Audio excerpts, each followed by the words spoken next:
Assalamualaikum warahmatullahi wabarakatuh. Perkenalkan, nama saya Karissa Davina Belianti dengan NIM 23234032. Baiklah, saya dari Prodi Perpustakaan dan Ilmu Informasi. Pada kesempatan kali ini, saya akan menjelaskan mengenai tentang 7 unsur kebudayaan Minangkabau beserta contohnya. Saya membuat video ini atas dasar pembunuhan tugas dokumentasi informasi Minangkabau. Baiklah, untuk tidak memperpanjang waktu, saya akan langsung lanjut pada penjelasan pada video ini. Baiklah, kita masuk pada sistem yang pertama, yaitu ada sistem bahasa. Bahasa Minangkabau atau bahasa Minang adalah sebuah bahasa Austronesia yang digunakan oleh kaum Minangkabau di Sumatera Barat, di Barat Riau, Negeri Sembilan Malaysia, dan juga penduduk yang telah merantau ke daerah-daerah di Indonesia. Terdapat beberapa kontroversi mengenai hubungan bahasa Minangkabau dengan bahasa Melayu.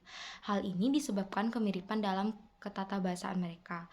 Ada pendapat yang mengatakan bahwa bahasa Minang sebenarnya adalah dialek lain dari bahasa Melayu. Sedangkan pendapat lain mengatakan bahwa bahasa Minang adalah sebuah bahasa dan bukan dialek. Secara garis besar, daerah pemakaian bahasa Minangkabau dibedakan dalam dua daerah besar, yaitu dialek A dan dialek O. Berikut adalah contoh dialek bahasa Minangkabau sama dengan bahasa Melayu, yaitu ada dialek A dan dialek O, seperti penat, penat, dan juga pone. Menjadi pane atau pone. Ada juga mana menjadi mana atau mano. Ada juga lepas menjadi lape atau lopeh.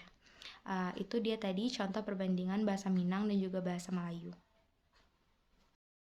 Baiklah, yang kedua ada sistem teknologi.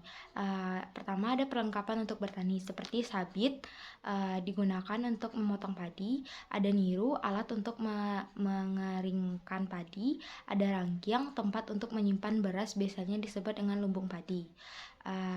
Ada juga si bayau-bayau, bangunan berkaki 6 berguna untuk menyimpan beras yang akan digunakan untuk memenuhi kehidupan keluarga.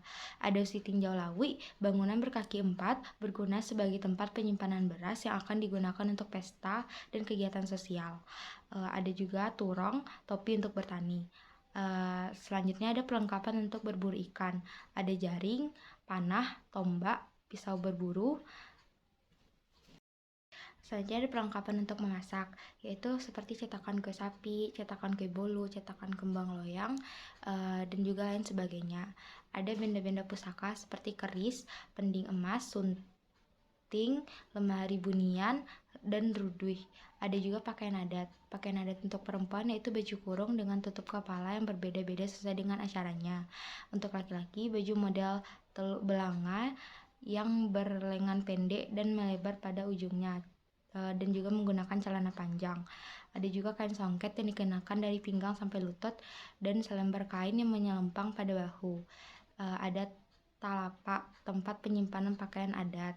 Ada juga rumah adat. Rumah adat suku Minang yaitu rumah gadang. Rumah gadang dibangun sesuai keinginan masing-masing. Setiap rumah memiliki ukuran dan dinding berupa tanam-tanaman. Di depan halaman rumah mereka terdapat rangkiang untuk menyimpan padi.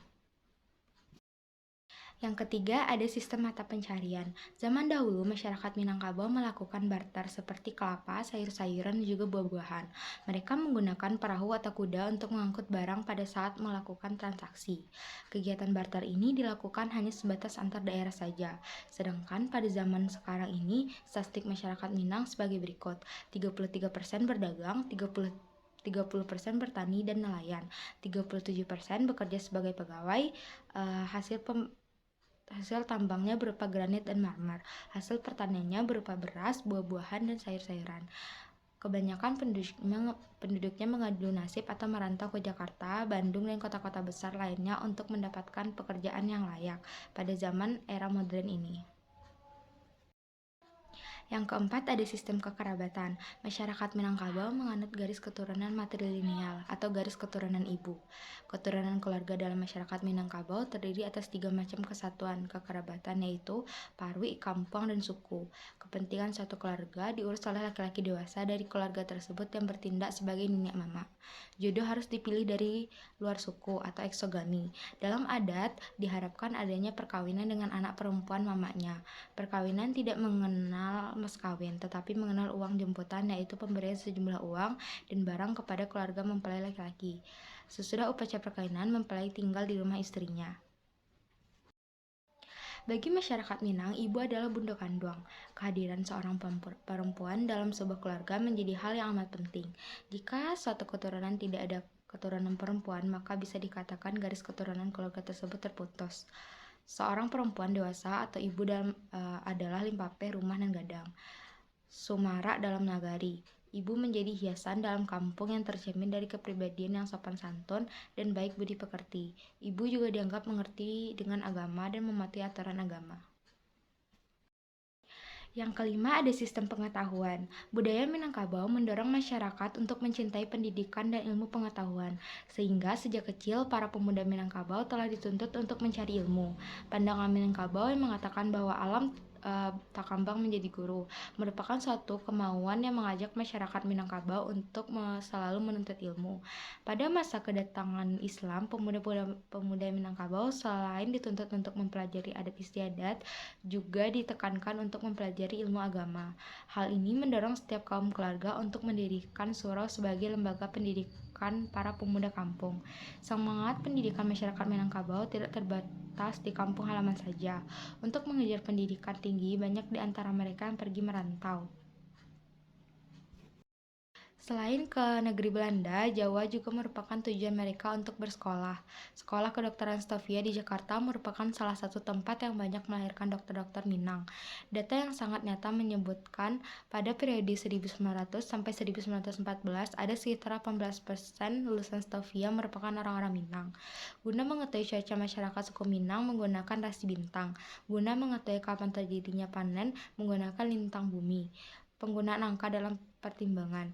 Jumlah populasi kurang dari 12 juta. Kawasan dengan jumlah penduduk yang signifikan antara lain itu Sumatera Barat 4,2 juta, Jabodetabek 1,2 juta, Riau 750.000, Jambi 300.000, dan Malaysia 550.000.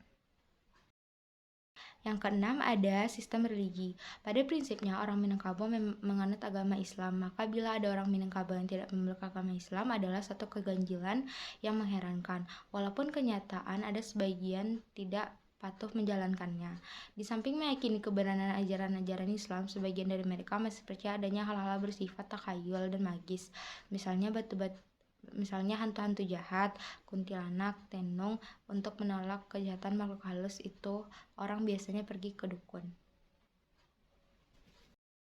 Dan yang ketujuh atau yang terakhir adalah sistem kesenian. Di Minangkabau ada banyak sekali kesenian, seperti contohnya Randai, yaitu suatu teater yang berisi musik, tarian, drama, dan pencaksilat. Ada juga talempong, salong jodendang, tari piring, tari payung, tari indang, pidato adat, sambah menyambah, dan juga pencaksilat. Kesenian kerajinan tangan Minangkabau seperti kain songket, tenun dengan corak rumit yang ditenun dengan tangan dari benang emas atau perak, dipakai oleh bangsawan. Ada juga sulaman, pahatan emas dan perak, serta ukiran kayu. Sekian penjelasan saya mengenai 7 unsur kebudayaan Minangkabau beserta contohnya.